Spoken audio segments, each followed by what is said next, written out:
While many of us in the global Black and Aboriginal diaspora follow and root for the anti-colonialism revolution in places like Burkina Faso and South Africa, we must remember that there are actually 54 nations, over 3,000 tribes, 2,000 languages and dialects, and nearly 12 million square miles of landmass in the continent of Africa.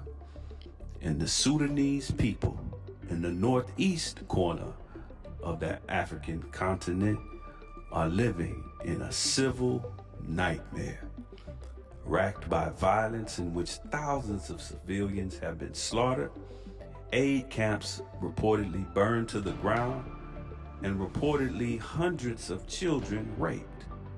Africa's largest war has torn Sudan apart and forced more than 12 million people from their homes.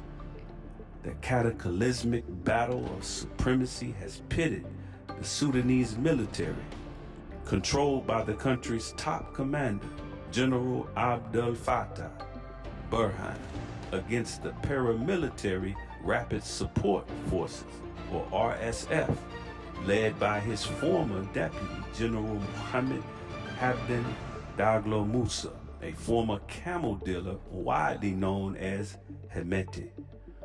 The conflict has created the world's biggest humanitarian crisis, according to the United Nations, which says at least 24,000 people have been killed, though activists say the number is far higher. Both sides of this war has crimes and accusations from the United States, which recently sanctioned the Northeast African nation's government for using chemical weapons on Thursday, a claim it denied. The RSF, meanwhile, has denied accusations of ethnic cleansing in the country where some 30.4 million people, over 2/3 of the total population, are in need of assistance from health to food and other forms of humanitarian support, according to a February report from the United Nations Refugee Agency. But before we allow the Western media to paint either side of this conflict as the villain, keep in mind that in the mid-1970s, a vast amount of oil was discovered in the Upper Nile region of Sudan. Sudan exports much of that oil today to many Asian nations, particularly China.